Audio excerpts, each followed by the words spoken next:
নমস্কার। আজ আমি তৈরি করব লেমন চিকেন। এটি খুবই সহজ একটি রেসিপি এবং খুব সহজেই এটি তৈরি করে নেওয়া যায়। চলুন তাহলে দেখে নিই কীভাবে তৈরি করছি। এখানে আমি নিয়ে নিয়েছি 1 কিলো চিকেন। চিকেনটাকে ভালোভাবে ধুয়ে জল ঝরিয়ে তারপর একটা পাত্রে এটাকে নিয়ে নিয়েছি। এখন এর মধ্যে দিয়ে দেব লেবুর রস। এখানে আমি হাফ লেবু নিয়েছি।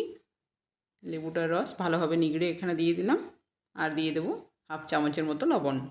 এবার এই লেবু এবং লবণটাকে ভালোভাবে হাত দিয়ে এটাকে মেখে নেব।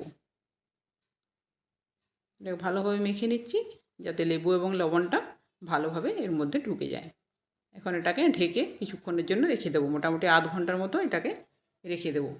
এখন একটা কড়াই বসিয়ে নিয়েছি গ্যাসের উপর। কড়াই গরম হয়ে আসলে এর মধ্যে দিয়ে দিচ্ছি গোটা গোলমরিচ, 2টো এলাচ, 4টে লবঙ্গ, আর দিয়ে দেবো 2টো শুকনো লঙ্কা। এখন এগুলোকে ভালোভাবে নেড়ে মিশিয়ে নিচ্ছি। এগুলো একটু গরম করে নেব। গরম হয়ে আসলে এর মধ্যে দিয়ে দিচ্ছি গোটা ধনে এবং গোটা জিরে।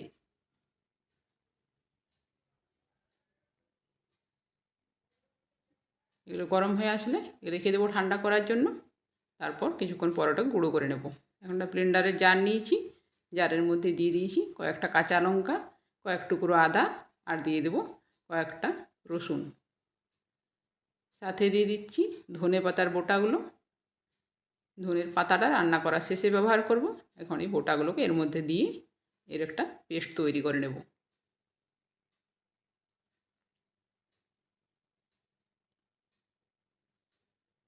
এই পেস্টটা তৈরি করে নিচ্ছি।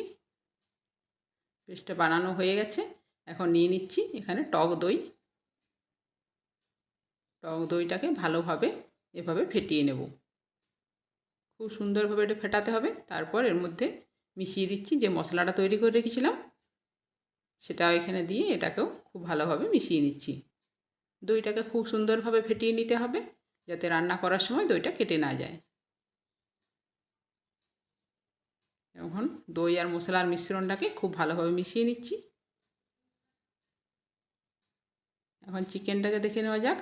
আধ ঘন্টা পর দেখুন চিকেন থেকে কিছুটা পরিমাণ জল বেরিয়েছে। এই জলটাকে এখন ফেলে দেব।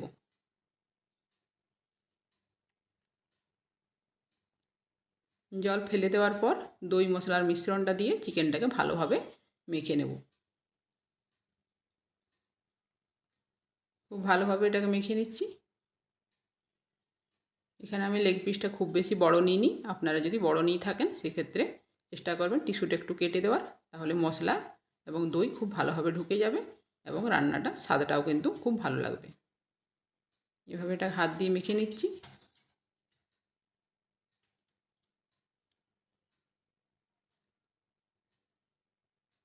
খুব ভালোভাবে মেখে নেওয়ার পর এটাকে আমি ঢাকনা ঢেকে কিছুক্ষণের জন্য আবারও রেস্টে রাখবো। রেস্টে রাখার পর এখানে কড়াইয়ের মধ্যে দিয়ে দিচ্ছি সরষের তেল। ফোড়নে দিচ্ছি 2টো তেজপাতা, 2টো এলাচ এবং 2টো লবঙ্গ। এখন দই মাখানো চিকেনটাকে এর মধ্যে দিয়ে দেব।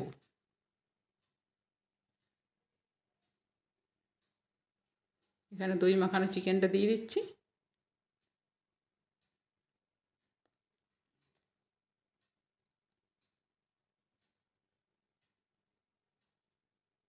খুবই সহজ একটি রেসিপি, যে কেউ কিন্তু এটি তৈরি করে নিতে পারবেন।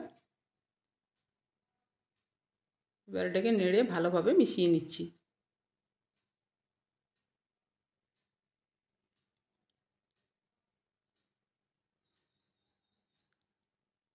এভাবে মিশিয়ে নিলে আস্তে আস্তে এর মধ্যে থেকে অনেকটা পরিমাণ জল বেরিয়ে আসবে।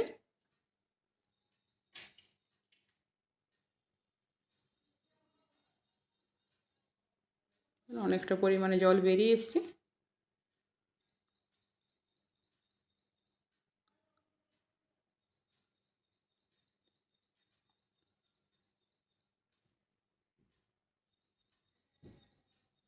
যারা খুব বেশি রান্না করতে পারেন না তারাও কিন্তু এই চিকেনের রেসিপিটি তৈরি করে নিতে পারবেন। এটা বানানো এতটাই সহজ।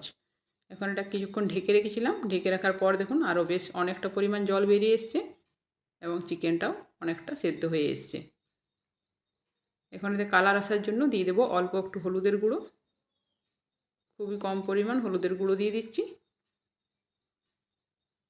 আর দিয়ে দেবো স্বাদ মতো লবণ। চিকেনে যেহেতু আগের থেকেই লবণটা মাখানো ছিল, সেজন্য একটু কম পরিমাণ করে দিয়ে দিলাম। এবার এটাকে ভালোভাবে মিশিয়ে নিচ্ছি।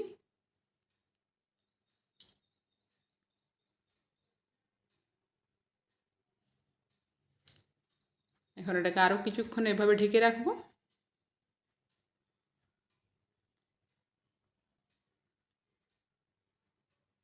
এখন এটাকে ঘন করার জন্য এর মধ্যে দিয়ে দিচ্ছি 1 চামচ কর্নফ্লাওয়ার। কর্নফ্লাওয়ারটাকে জল দিয়ে ভালোভাবে এভাবে মেখে নিচ্ছি। চিকেনের মধ্যে আলাদা করে আর জল ব্যবহার করব না।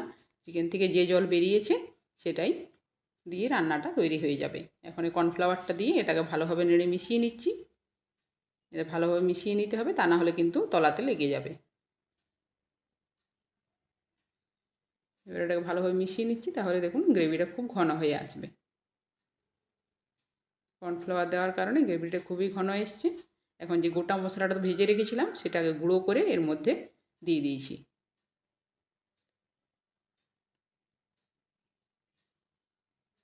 দেখুন রান্নাটা বানানো কতটা সহজ এবং খুব বেশি মশলারও প্রয়োজন হয় না এখানে। এখন এর মধ্যে দিয়ে দেব পাতিলেবুর উপরের যে সবুজ অংশটা রয়েছে সেটাকে গ্রেট করে এভাবে দিয়ে দিচ্ছি। এর সাদা অংশটা যাতে না পড়ে সেটা খেয়াল রাখতে হবে, তা না হলে কিন্তু রান্নার স্বাদটা তেতো হয়ে যাবে।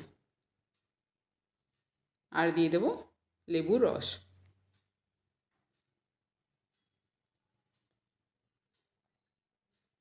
রান্নাটা তৈরি হয়ে এসছে। এখন এর মধ্যে দিয়ে দিচ্ছি ওপর থেকে ধনেপাতা কুচানো।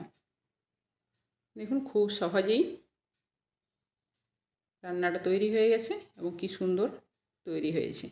গরম ভাতের সাথে এটা খেতে কিন্তু খুবই সুন্দর লাগবে। আপনারা অবশ্যই যারা এখনও ট্রাই করেননি এভাবে একবার বানিয়ে দেখতে পারেন। এবার এটাকে একটা পাত্রে তুলে নিচ্ছি। এর গ্রেভির ঘনত্বটা দেখে নিন কত সুন্দর হয়েছে।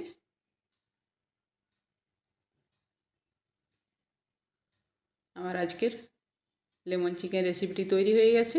আবারও ফিরে আসবো একটা নতুন রেসিপি নিয়ে। আপনারা ভালো থাকবেন, সুস্থ থাকবেন এবং পাশে থাকবেন। ধন্যবাদ।